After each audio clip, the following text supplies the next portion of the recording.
Hello, dear students. Today we are going to discuss our next new topic, Approaches to Curriculum Development, Part 3, that is Community or Society-Centered Approach. And our previous videos, we have already discussed our two approaches, that is Subject-Centered Approach and Learner-Centered Approach. I hope you will like my previous videos. और अगर आपको students ये मेरी video current video जो पसंद आती है तो please do like subscribe and share my video and by clicking on the I button you will get the playlist for my previous videos. Now हमारा टॉपिक जो है that is approaches to curriculum में अगला topic है community और society centred approach. अब ये community और सोसाइटी सेंटर्ड अप्रोच क्या है? यहाँ पर चाहे मैंने कम्युनिटी सेंटर्ड लिखा हो, आप सोसाइटी सेंटर्ड दोनों को सेम साइमल्टेनियसली ले सकते हैं, क्योंकि कम्युनिटी जो है वो society both are the same things. यहाँ पर कम्युनिटी सेंटर्ड जो करिकुलम है, अगर हम प्रीवियस जो सब्जेक्ट सेंटर्ड और उनकी अगर बात करते थे तो उनमें से ये काफ़ी डिफरेंट हो जाती है। नो डाउट वहाँ पर भी प्रैक्टिकल एक्सपीरियंसेस जो है वो उनको हमने डिस्कस किया था लर्नर सेंटर्ड में।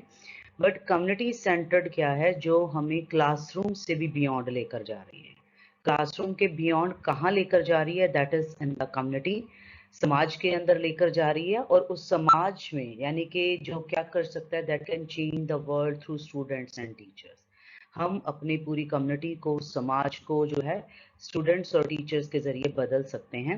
और इसमें ज़्यादातर किन चीज़ों को डिस्कस किया जाता है? जो सोसाइटल इश्यूज होते हैं, समाज के जो मुद्दे हैं, किसी भी तरह के मुद्दे जो है वो हो सकते हैं, चाहे वो इन्फ्लेशन का मुद्दा क्यों ना हो, प्राइस जो हाइक जिसे हम कहते हैं, चाहे हम डॉरी सिस्टम की बात करते हैं, चाहे अदर इवल्स की बात करते हैं, they are also social issues. चाहे हम ये कहें कि स्वच्छता नहीं है हमारे, these are also the same thing.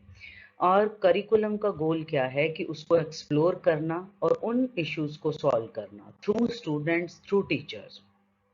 और ये एक तरह से एक्टिविस्ट मॉडल है। क्यों एक्टिविस्ट मॉडल है? क्योंकि इससे हम क्रियाशील मानते हैं। जब हम कहीं भी काम करते हैं तो गतिविधियां जो है उसी तरह से बढ़ती जाती हैं। इसमें जैसे ही हम कोई असाइनमेंट प्रोजेक्ट इस तरीके का देंगे जिसमें समाज में हम खुद काम करेंगे, देन स्टूडेंट्स जो है इसमें इनको एनकरेज किया जाता है, एक तरह के लीडिंग एक्टिविस्ट होते हैं। जैसे हम ये कहते हैं कि एक किसी भी तरह की अगर हम मुहिम चलाते हैं तो उसके अंदर कुछ ना कुछ ऐसे लीडर्स होते हैं। तो उसी तरह से इसमें जिस तरह की प्रॉब्लम हम समाज में देखते हैं तो हमारे स्टूडेंट्स क्या काम कर रहे हैं, लीडिंग एक्टिविस्ट के तौर पर बहुत ही सक्रिय रहते हैं इन कामों के लिए। और चाहे वो कम्युनिटी अफेयर्स हैं, समाज के कुछ ऐसे मतलब मुद्दे जो हैं उनको नज़र आ रहे हैं, रियल वर्ल्ड प्रॉब्लम्स जो एग्जिस्ट कर रही हैं, तो उनको सॉल्व करने की तरफ जाते हैं। और इस कम्युनिटी सेंटर्ड जो करिकुलम है, इसका फाउंडेशन स्टोन क्या है कि ये रियल वर्ल्ड प्रॉब्लम्स के ऊपर बेस्ड है। ये ऐसे नहीं कि हम क्लासरूम में बैठे बैठे उसी वक्त ही किसी प्रॉब्लम को सामने रखा और उसके अकॉर्डिंगली, ये तो एक्चुअल में से समाज में से चीज़ों को उठाना है।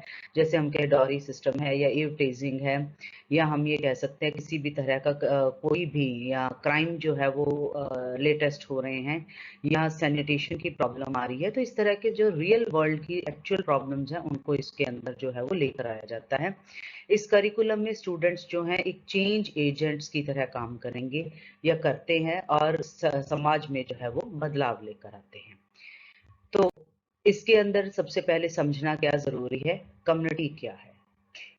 कम्युनिटी क्या है? एक सोशल यूनिट है लोगों का, यानी कि जो ग्रुप है, लिविंग थिंग्स जैसे हम कह सकते हैं, लोग हैं उनके बारे में, विद कमोडिटी। अब उनके लिए कॉमनैलिटी सच एज, उनमें कौन कौन सी चीज़ें समान होती हैं, नॉर्म्स हैं, रिलीजन है, वैल्यूज़ हैं, कस्टम्स हैं हमारे, और बहुत सारी आइडेंटिटी की हम बात करते हैं। तो एक तरह से जो हमारी पहचान है। तो कम्युनिटी क्या है? एक समाज का एक यूनिट है, एक इकाई है जिसमें ये सारी चीज़ें हैं, कॉमन पाई जाती हैं। और कम्युनिटीज जो हैं एक तरह से हम जहाँ पर अ sense of place situated in a given geographical area, चाहे वो हम कहीं भी जहाँ भी हम रह रहे हैं, हमारा कंट्री है, हमारा विलेज है, टाउन है, या हमारा आस पड़ोस है, चाहे हम वर्चुअल स्पेस के थ्रू कम्युनिकेशन प्लेटफॉर्म के जरिए जो है वो हम आपस में कनेक्ट हो रहे हैं, तो इस सारे हिस्से को समाज जो है एक बड़ी इकाई के तौर पर जाना जाता है।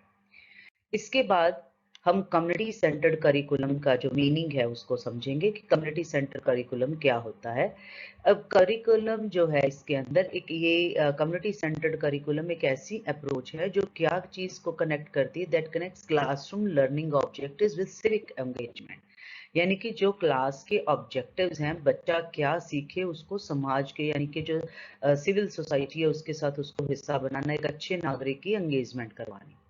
दूसरी बात, it refers to a wide variety of instructional methods and programs, कि इतने ज़्यादा इसके अंदर इंस्ट्रक्शनल सुझाव, मेथड्स, टेक्निक्स जो है यूज़ की जाती हैं, जिससे क्या होता है that educator use to connect what is being taught in schools, कि जो टीचर्स हैं ये क्या कनेक्ट कर सकते हैं कि स्कूल में क्या पढ़ाया जा रहा है, टू देयर सराउंडिंग कम्युनिटीज, जो उसके आसपास उसके समुदाय के अंदर हो रही हैं, इंक्लूडिंग लोकल इंस्टीट्यूशंस जहाँ पर वो हैं ऑलरेडी, उसकी क्या हिस्ट्री है, लिटरेचर है, कल्चरल हेरिटेज है, और नेचुरल एनवायरनमेंट किस तरीके के हैं।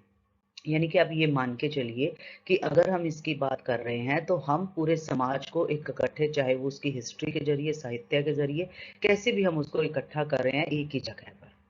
देन सिविक एंगेजमेंट जो है वो किस तरीके से आती है, through service that meets community identify needs. Civic engagement के अंदर क्या है कि हमने लोगों को, नागरिकों के बीच में आपस में तालमेल बढ़ाना है, उनको कुछ इस तरह की सर्विसेज प्रोवाइड जो है वो करनी है, जिससे क्या है कि समाज की जो ज़रूरतें हैं उनको पहचानना, और रिसर्च और एक्सपीरियंस के ज़रिए जो है उन चीज़ों को, सोशल और साइंटिफिक वैल्यू जो है उसके ज़रिए उनको प्रोवाइड करना। देन तीसरी बात है कि इसमें एक तरह से ये मान के चलिए ये एक बेनिफिशियल जो है वो प्रोसेस है स्टूडेंट्स की, जिसमें जो ज़्यादा अंडरस्टैंडिंग गेन करते हैं, और इसमें कंटेंट के ज़रिए जो थ्योरी और प्रैक्टिस में, यानी कि हम ये मान के चलिए इसमें थ्योरी भी है और प्रैक्टिस भी है। जो चीज़ बुक्स में लिखी है हमने इस अप्रोच के ज़रिए चलेंगे तो उसको समाज में एक्चुअल में प्रैक्टिस में जो है वो लेकर आना है, उन रिसोर्सेज के ज़रिए इसको लेकर आना है। यानी कि चाहे वो स्कॉलरली एक्सपर्ट्स लोग हैं, चाहे हम इंस्टीट्यूशंस के ज़रिए बात कर रहे हैं, तो ये सारी चीज़ें जो है वो अलग अलग चाहे डिपार्टमेंट्स हैं हमारे, उसके ज़रिए हम इसको पॉसिबल करते हैं। फर्दर कम्युनिटी सेंटर्ड करिकुलम को हमने जानने की कोशिश की है, बट हमें इसके बारे में भी जानना ये ज़रूरी है कि ये कब स्टार्ट हुआ, कब हमने इस बारे में सोचना शुरू किया। हालांकि अगर हम बात करें सब्जेक्ट सेंटर्ड की या लर्नर सेंटर्ड करिकुलम की स्पेसिफिक अप्रोच के तरीके से जो चल रही हैं, either from the traditional system Hilda Taba से लेकर, और अगर हम रैल्फ टाइलर के मॉडल के जरिए, एंड आफ्टर देन जो है अगर हम लर्नर सेंटर्ड में तो बहुत सारे जो है Carl Rogers and John Dewey के बारे में जाना। सेम यहाँ पर बैकग्राउंड के कंसर्न में हमें ये जानना ज़रूरी है कि ये स्टार्टिंग इसका कब से हुआ, क्योंकि ये एक्चुअल में नाम से डायरेक्ट अप्रोच पहले नहीं था। सबसे पहले वर्ड क्या यूज किया गया इन 1966, सर्विस लर्निंग, जिसमें क्या था कि प्रोजेक्ट को लिंक टेनेसी यूनिवर्सिटीज को कम्युनिटी डेवलपमेंट ऑर्गेनाइजेशंस के साथ जोड़ा गया। After then, there was so many further organization, I think so, that were not need to be discussed. Then 2001 में फर्स्ट इंटरनेशनल कॉन्फ्रेंस हुई थी सर्विस लर्निंग के ऊपर, यानी कि बच्चे जो हैं वो सर्विस प्रोवाइड करते हैं, इस तरीके से उन्होंने पहले जो प्रोजेक्ट जो है वो स्टार्ट किया था। Then in 2005 जो है international association for research on service learning and community engagement जो है उसकी फाउंडेशन रखी गई, जिससे इसको इम्पोर्टेंस गेन हुई है। यानी कि आप ये मान के चलिए कि इसका नाम लिया जाना शुरू कर दिया गया था, कम्युनिटी बेस्ड लर्निंग नाम से थोड़ी बहुत चीज़ें जो है वो सामने आनी शुरू हुई थी। That is in late 1990s to present. New terms और कंसेप्ट जो है वो हमारे सर्विस लर्निंग के अंदर ही आने शुरू हुए, जैसे कम्युनिटी बेस्ड लर्निंग हो गया, कम्युनिटी एंगेजमेंट हो गया, सिविक एंगेजमेंट हो गया, एजुकेशन फॉर एक्टिव सिटीजनशिप हो गया। तो इस तरीके से इस टर्म का जो है ओरिजिनेशन है। डायरेक्टली अगर हम ये कहें कि किसी पर्टिकुलर ऑथर या पर्टिकुलर जो है थ्योरिस्ट या उसके द्वारा दी गई है, तो इस तरह से नहीं, बस ये उस टाइम पर इस कंसेप्ट का जो है इमरजेंस हुआ सर्विस लर्निंग के थ्रू। फर्दर इसके बारे में जो है हम जानने की कोशिश करेंगे that what are the features of community centered approach. Actual में ये है किस तरह की अप्रोच, ये अप्रोच ऐसी अप्रोच है जिसमें आप ये मान के चलेंगे कि मॉरल और एथिकल क्वेश्चन, सोशल रिस्पॉन्सिबिलिटी जो है, यानी कि हम उसमें किस तरीके से इफेक्टिवली जो है वो रह सकते हैं। जो क्या करेगी, that enables one's unique gifts to positively contribute to society। अब ये याद रखना कि कम्युनिटी सेंटर्ड अप्रोच एक ऐसी अप्रोच है जिसमें सेल्फिशनेस की कोई बात इसके अंदर एग्जिस्ट नहीं करती। हमने एक्चुअली बच्चे को सोसाइटी में ही ले आना है और उसी से ही उसको प्रॉब्लम सॉल्व करने के लिए लेकर आना है। तो इसीलिए उसके ऊपर खुद भी सोशल रिस्पॉन्सिबिलिटी जो है वो आ जाती है। ऑटोमेटिकली मॉरल और एथिक क्वेश्चन जो है वो उसके अंदर डेवलप होने शुरू हो जाते हैं। दूसरा कि ये अप्रोच जो है एक तरह से प्रॉब्लम सॉल्विंग करिकुलम अप्रोच है। There is also one separately problem solving curriculum approach, a little bit similar to this approach also. तो उसमें क्या है कि एक तरह से प्रॉब्लम्स को जब हमने बात कही दी कि प्रॉब्लम्स को सॉल्व किया जाता है, एक्चुअल प्रॉब्लम्स को सॉल्व किया जाता है, तो एक तरह से हम मान के चलेंगे ये एक प्रॉब्लम सॉल्विंग करिकुलम की अप्रोच है जिसमें हम पार्टिसिपेशन पूरे ग्रुप की, पूरी टीम के पार्टिसिपेशन के साथ जो है इसको सॉल्व करते हैं। फर्दर कि ये इंटीग्रेशन है थ्योरी विद प्रैक्टिस। अब देखिए इसमें क्या है कि थ्योरी कौन सी है जो ऑलरेडी डेवलप्ड है, जो हमारी क्लासरूम में ट्रेडिशनल सिस्टम में जैसे हम अपनी सिस्टम में जो थ्योरी पढ़ा करते थे उसी को ही प्रैक्टिस में लेकर आया जाएगा। How to solve these problem, how to maintain this system. Further pedagogical strategy भी है। पैडागोजिकल का मतलब कि आपने सैद्धांतिक तौर पर इसको किस तरीके से हमने लेकर आना है कि एक तरह से कि हमने कैसे किसी चीज को सिखाना है, ये अलग अलग तरीके जो है वो हमें डेवलप करने सिखाएगी। देन ये फर्दर क्या है कि एक रेसिप्रोकल पार्टनरशिप है जो साइमल्टेनियसली कम्युनिटी नीड्स और कोर्स लर्निंग गोल्स को सामने रखती है। इससे क्या होगा कि जो कोर्स का एक्चुअल मुद्दा है, यानी कि जो हम बच्चे को पढ़ाना चाहते हैं, सेम वही समाज की ज़रूरत है, दोनों का आपस में संबंध जो है वो बढ़िया बनता है। तो उससे क्या है, लर्निंग एनहेंस होती है, यानी कि उसको इन फ्यूचर जो है अगर हम कहें जॉब सिक्योरिटी होनी शुरू हो जाती है, क्योंकि वो एक्चुअल प्रॉब्लम्स को सॉल्व करने के लिए वो उन चीज़ों में से अपने इंटरेस्ट जो है वो निकाल लेता है। फर्दर की क्रिटिकल रिफ्लेक्शन है जिसमें सर्विस भी है, कम्युनिटी बेस्ड रिसर्च भी है, क्योंकि जैसे जैसे प्रॉब्लम्स आती जाएंगी हम उनके सॉल्यूशंस ढूंढते जाएंगे तो वो एक हमारी रिसर्च का मुद्दा बनते जाएंगे जहां पर हमें एक्चुअल सॉल्यूशंस जो है वो मिलने शुरू हो जाएंगे। और इसी से यानी कि इन एक्सपीरियंसेस जो है वो उससे क्या होगा कि कम्युनिटी को उस चीज़ का बेनिफिट होगा, यानी कि experiences of potential value to community. जो हमारे एक्सपीरियंसेस होंगे, जो हम बच्चे जो हैं वो उसके ऊपर काम करेंगे, उसका बेनिफिट होगा। Then language consistent with widely adopted best practices, यानी कि ये ज़्यादातर यानी कि ज़्यादा से ज़्यादा अच्छी प्रैक्टिसेस के तौर पर जो है वो मानी जाएगी। लैंग्वेज इसमें यानी कि कोई मेजर जो है वो हिंड्रेंस के तौर पर नहीं आएगी, लैंग्वेज कंसिस्टेंट होएगी।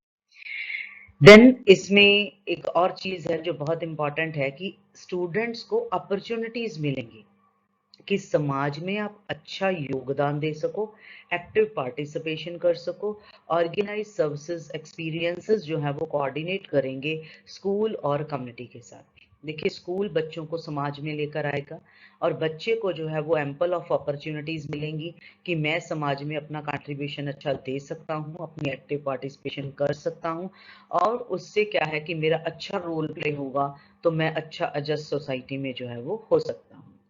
देन इसमें स्ट्रक्चर टाइम जो है स्टूडेंट्स को दिया जाता है कि सोचने के लिए, बोलने के लिए और अपने एक्सपीरियंसेस को इस सर्विस एक्टिविटीज से जोड़ने के लिए, यानी कि प्रॉपर वो अपनी सारी चीज़ों को नोट डाउन करेगा और उसके अकॉर्डिंगली इनको रिप्रेजेंट जो है वो करता है।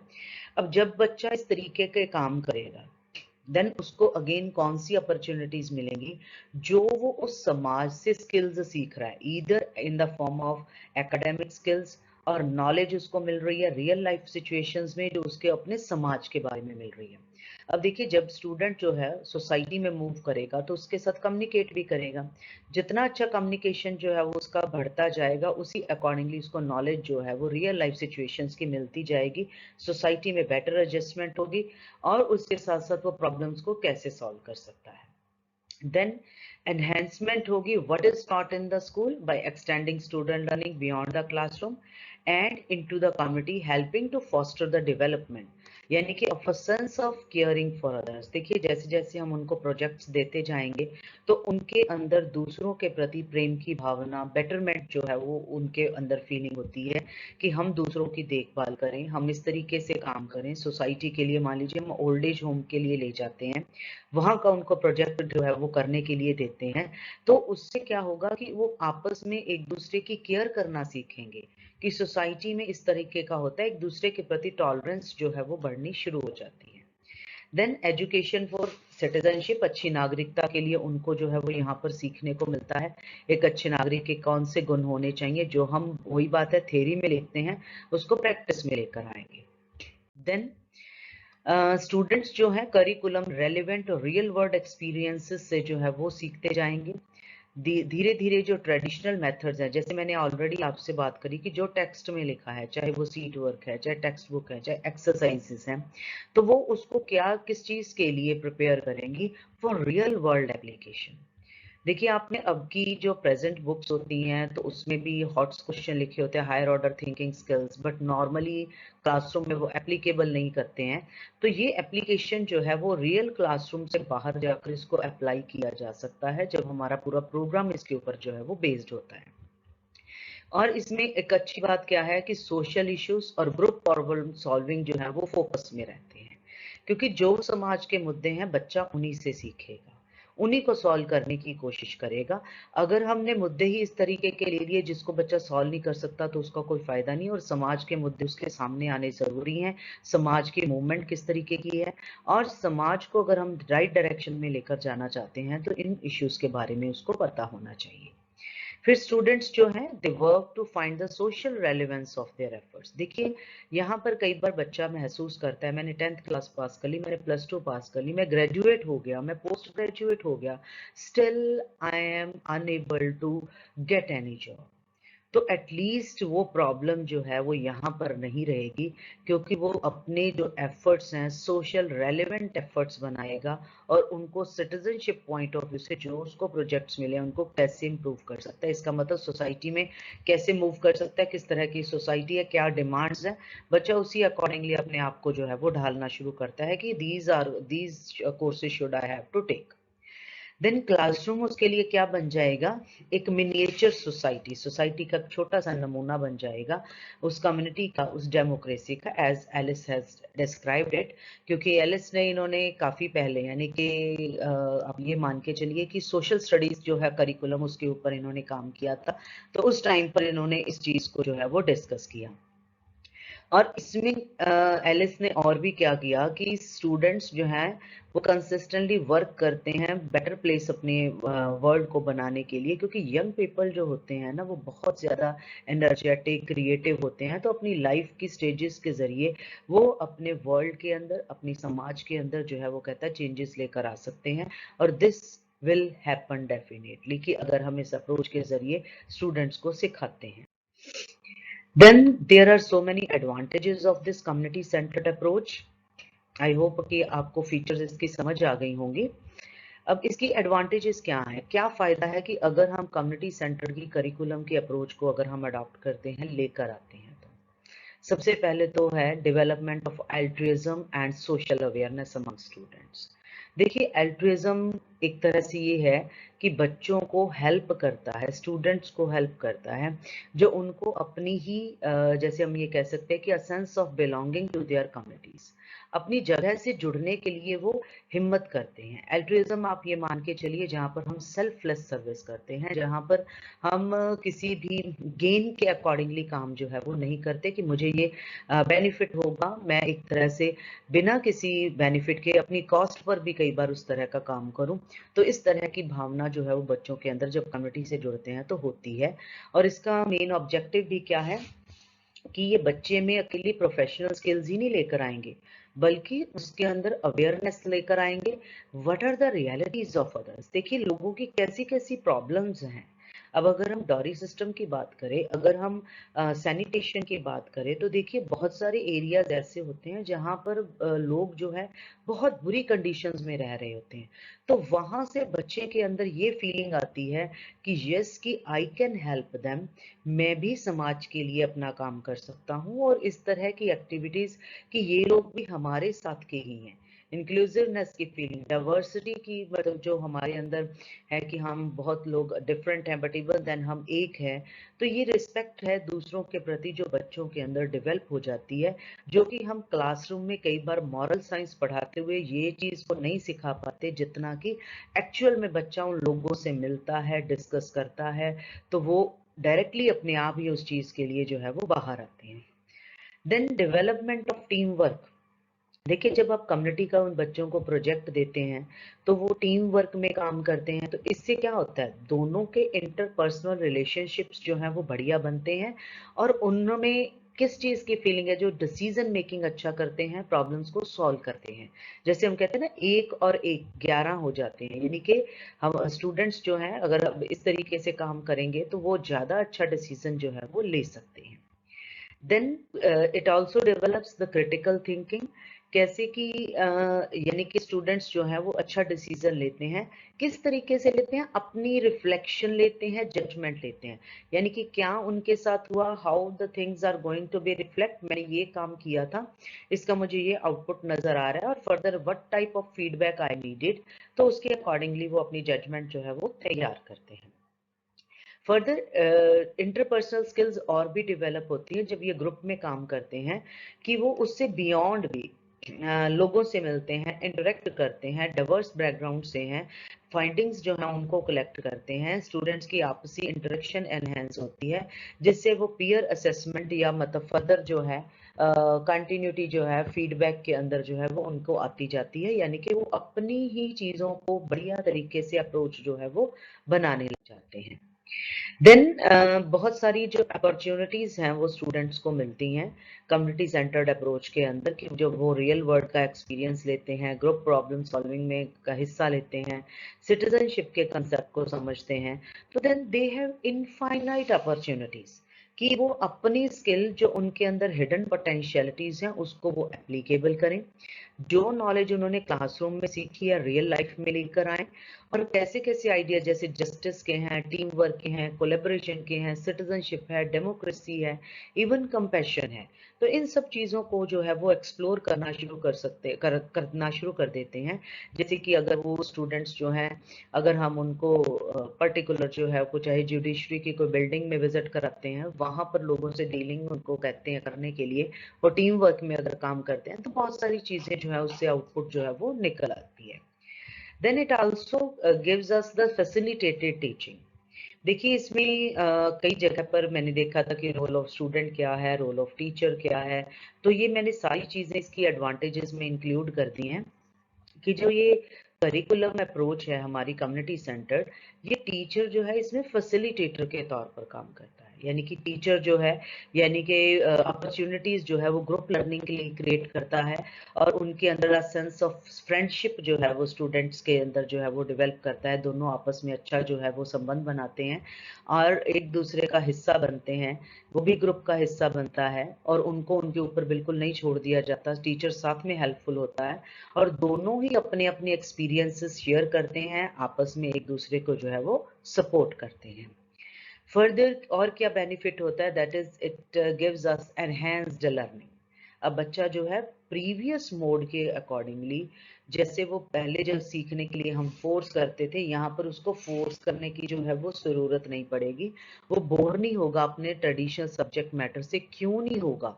क्योंकि हमने इस सारे को इंटीग्रेटेड बना दिया है, जहां पर उसको ये कह दिया गया है कि you have to solve this particular problem. तो कंटेंट जो है वो लर्न जो उसने क्लासरूम में किया था, उसको लर्न करने की जरूरत नहीं पड़ेगी, उसने सीधा ही जो है वो उसको एप्लीकेबल करना है, जिससे ऑटोमेटिकली उसके अंदर स्किल्स डेवलप होनी शुरू हो जाएंगी, रियल लाइफ प्रॉब्लम्स में खुद जो है वो खुद एंटर होना जो है शुरू हो जाएगा, और फिर उसके अंदर जो है यानी कि ये नहीं पूछना पड़ेगा बार बार कि when do I need to know this, कब मुझे जरूरत है, वो इमीडिएटली इन चीजों के ऊपर जो है वो काम करना शुरू कर देते हैं। देन इसमें एक और अच्छी बात है कि क्लासरूम का जो एनवायरनमेंट है इस तरीके का डेवलप हो जाता है, यानी कि बेनिफिट क्या है कि क्लासरूम के एनवायरनमेंट में जो है वो एक पॉजिटिव चेंज आता है।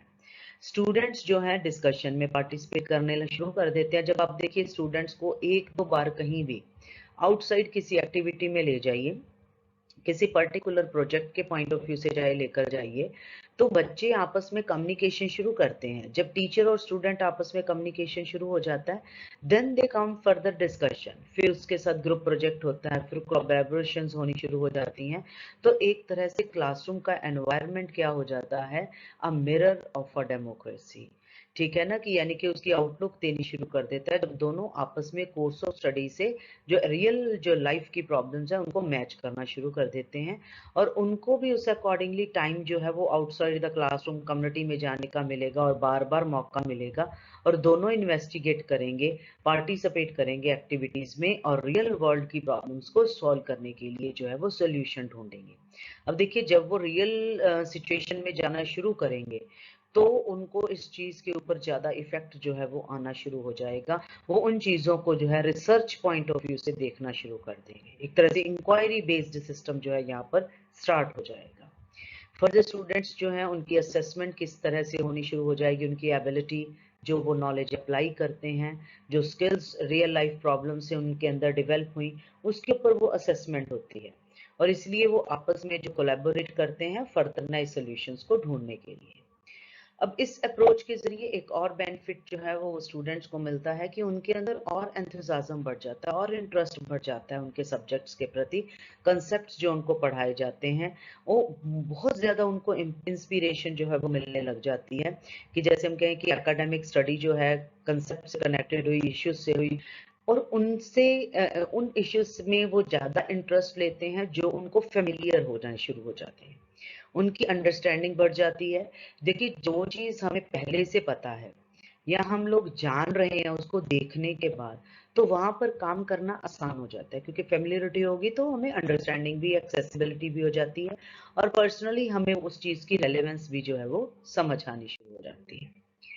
अब इतनी सारी एडवांटेजेस होने के बावजूद भी there are some disadvantages of this approach, क्योंकि सबसे पहली तो प्रॉब्लम जो है वो हम कहाँ पर इस चीज की फेस करते हैं कि बच्चे की एकेडमिक परफॉर्मेंस उतनी बढ़िया नहीं रहती। That is we can say there is poor academic performance, क्योंकि ये कई बार बच्चे की जो, जैसे हम ये कह सकते हैं कि एग्जाम को पास करना है, ट्रेडिशनल तरीका हमारा एग्जामिनेशन को पास करने का चल रहा है, और स्टैंडर्डाइज्ड जो टेस्ट होते हैं तो वो मतलब जिस तरह के नॉलेज को टेस्ट करते हैं कई बार उसको वो क्लियर नहीं कर पाते।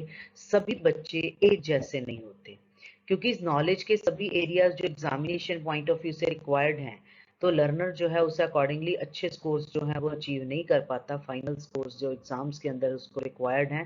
क्योंकि हम अगर ये मान के चलें कि सारे के सारे टॉपिक्स जो हैं पर्टिकुलर इसके जरिए पढ़ा सकेंगे कम्युनिटी सेंटर्ड अप्रोच के जरिए, तो ये भी पॉसिबल नहीं हो सकता। इसीलिए जिस जिस चीज में बच्चा इंटरेस्ट लेता है, मान लो उसमें तो आगे चला गया, बट सारे एस्पेक्ट्स जो हैं वो उसके कवर नहीं होते। फर्दर है कि lack of preparedness among the part of the students, you can say कि स्टूडेंट्स जो हैं कई बार कम्युनिटी सेंटर्ड अप्रोच को इस्तेमाल करने के लिए ही तैयार नहीं हो पाते, यानी कि उनके अकॉर्डिंगली, यानी कि हालांकि अगर हम ये मान के चलिए प्रोग्राम लर्निंग और एजुकेशन पॉइंट ऑफ व्यू से बहुत इफेक्टिव है, बट सभी स्टूडेंट्स जो हैं या टीचर्स हैं इसके अकॉर्डिंगली एक्ट नहीं होते, और उसी के अकॉर्डिंगली यानी कि कुछ ऐसी चीज़ें हैं जो उनके लिए सुटेबल भी नहीं होती। जो कुछ बच्चे इस तरह के होते हैं जो बिल्कुल टीचर के ऊपर डिपेंडेंट होते हैं, उनकी गाइडेंस के ऊपर ही चलते हैं, खुद का डिसीजन लेने में बहुत डिफिकल्टी महसूस करते हैं। तो इसीलिए कई बार ग्रुप डिस्कशन या कोलैबोरेशंस में वो हिस्सा नहीं लेते और वो अपना अकेला काम करना पसंद करते हैं। देखिए कई बार ऐसा होता है कि टीम में हम कंफर्टेबल नहीं है because of our personal, you can say कि हमारी जो अपनी अपनी सोच होती है उसके अकॉर्डिंगली कई बार बच्चा दूसरों से मिक्सअप होने की बजाय खुद का ब्रेन करना जो यूज करना ज्यादा पसंद करता है, खुद के ऊपर उसको अपने आप काम करने में कॉन्फिडेंस फील होता है, दूसरों के साथ रहकर वो कई बार कॉन्फिडेंस लूज कर जाता है। तो इसीलिए वी कांट से कि this is applicable for all the learners कि सभी इस चीज को जो है वो पसंद करते हैं या सारे इस तरीके से काम ठीक तरह से कर पाएंगे। और नेक्स्ट जो है बहुत इंपॉर्टेंट है, यानी कि this is time consuming approach. देखिए अगर हमने कोई भी प्रोजेक्ट लेना है तो उसके लिए टाइम चाहिए और उसी में ही यानी कि हमने जो है सारे टॉपिक स्कूल के हम इस पर्टिकुलर अप्रोच के जरिए कवर नहीं कर सकते। और जो ग्रुप की क्वालिटी है या टास्क है तो प्रिपेयर्डनेस के ऊपर डिपेंड करता है, उसकी मॉनिटरिंग पर, इसको कैसे टीचर इम्प्लीमेंट करता है, तो कैसे उसका हाई स्टैंडर्ड लर्निंग का बनेगा। और कम्युनिटी बेस्ड टास्क जो हैं, देखिए अगर हम कहें हमारे बड़े बड़े रिसर्चर्स को टाइम लगता है, हम एक प्रोजेक्ट लेते हैं 2-2 ढाई-ढाई साल उस प्रोजेक्ट को करने में लग जाते हैं। Sometime government gives us grants, यानी कि अब ये मान के चलिए स्कॉलर्स भी कई बार उन चीज़ों के लिए टाइम लेते हैं, प्रोफेसर्स को कई बार उन चीज़ों के प्रॉब्लम्स के सॉल्यूशंस के लिए टाइम जो है बहुत ज़्यादा लगता है। तो हम स्टूडेंट से इतनी जल्दी ड्यूरेशन में इतना कुछ एक्सपेक्ट जो है वो नहीं कर सकते, क्योंकि अगर हम ये कहें, जैसे मैंने नेक्स्ट पॉइंट में भी लिखा है कि ये कई बार लर्नर के लेवल पर फिट नहीं होता। देखिए सिंपल सिंपल प्रॉब्लम्स जो हैं उनको तो कहीं ना कहीं बच्चा सॉल्व कर पाता है, बट क्या सारे बच्चे सॉल्व कर पाएंगे, ये भी पॉसिबल नहीं है। और सेम लर्नर जो है उसके लेवल पर नहीं है सारी चीजें। कई बार टीचर एक्सपेक्ट ज्यादा करता है पर बच्चा उस तरह से परफॉर्म नहीं कर पाता, और कई बार बच्चा काफी अच्छा परफॉर्म करता है और टीचर जो है उसको प्रॉपर गाइडलाइन प्रोवाइड नहीं कर पाता। तो सो फॉर दैट रीजन जो है वेल ट्रेन्ड टीचर्स जो है, यानी कि वर्सटाइल टीचर जो है, इसके लिए बहुत ज्यादा जरूरत है जो खुद इस अप्रोच को एप्लीकेबल करवा पाए। ऐसा नहीं कि आप बच्चे के ऊपर ही सारा कुछ छोड़ दिया और इसलिए प्रॉब्लम जो है ये बहुत ज्यादा फेस करनी पड़ सकती है। देन स्पेशलाइज्ड नॉलेज की भी इसके अंदर बहुत कमी है, यानी कि अगर हम ये कहें कि हर टीचर हर प्रोजेक्ट के ऊपर मास्टर होगा, ये भी चीज जो है वो पॉसिबल नहीं होती। हर समाज के हर प्रॉब्लम के बारे में टीचर को पूरा थॉरोली पता होता है, क्योंकि जब तक समाज के अंदर वो भी नहीं जाएगा तब तक पॉसिबल जो है वो नहीं हो सकता। देन ये भी बहुत इंपॉर्टेंट है कि कई बार हमें, मान लीजिए हम प्रोजेक्ट्स जो हैं वो लेकर समाज के अंदर जाते हैं, हमें तो सभी की कॉपरेशन चाहिए। We need parents, we need teachers, we need administrators, we need businessman, यानी कि सारी स्टेक होल्डर्स की हमें जो है वो ज़रूरत होती है। तो कई बार जो है वो हमें सभी से कॉपरेशन मिलना, it's not an easy task कि सभी ही ऐसी अप्रोच को फॉलो करते होंगे, क्योंकि बहुत सारे मेंबर्स जो सोसाइटी के हैं वो हमें कॉपरेट जो है वो उस लर्निंग प्रोसेस के अंदर नहीं कर पाते हैं। तो इसीलिए स्टूडेंट्स को पर्टिकुलर इस अप्रोच को जो एप्लीकेबल करना जो है वो मुश्किल हो जाता है, क्योंकि उनको सपोर्ट सही टाइम पर सही जो है वो नहीं मिल पाती। कई बार ऐसा ही होता है, पेरेंट्स ही मना कर देते हैं कि तुम इस तरह का प्रोजेक्ट जो है वो लिया है, वी कांट हेल्प यू, हमारे तो ऑफिस वर्क जो है वो इतने से इतनी ड्यूरेशन है, हम किस तरीके से लोगों से आपकी ये चीज को पूरा करवाएं। सम टाइम बच्चा भी इस चीज को जो है वो प्रेशर जो है वो फील करता है। Further there are inadequate resources to make this approach a successful one.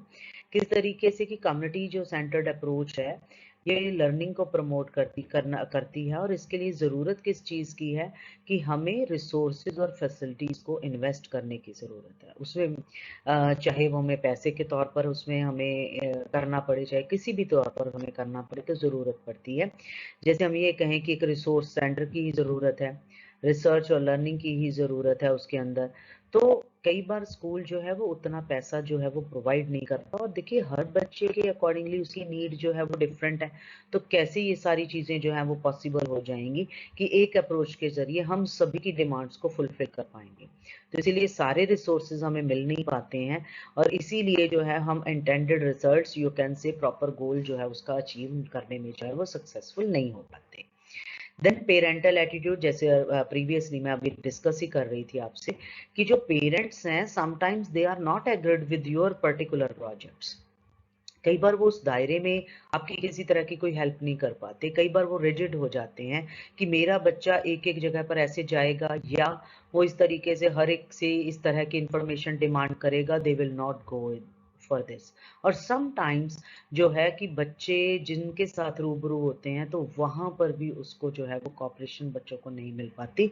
और फर्दर अगर हम देखें कि हमारी इंडियन सोसाइटी है, इसमें एन नंबर ऑफ प्रॉब्लम्स हैं, और उन प्रॉब्लम्स में हम खुद ये चीज़ों को देखते हैं कि जरूरी नहीं है लोग आपकी बात में इंटरेस्ट लें, आपके क्वेश्चंस के आंसर्स जो है वो प्रोवाइड करें, या आपको उसी नज़र से देखें जिसके अकॉर्डिंगली बच्चों को देखा जाता है। तो समटाइम्स जो है वो ये टीडियस हो जाता है टास्क, अगर हम ये कहें, क्योंकि हमारी सोसाइटी कई बार इन चीज़ों के लिए अलाउ नहीं करती, और every time with every student जो है टीचर साथ में नहीं भी रह सकता।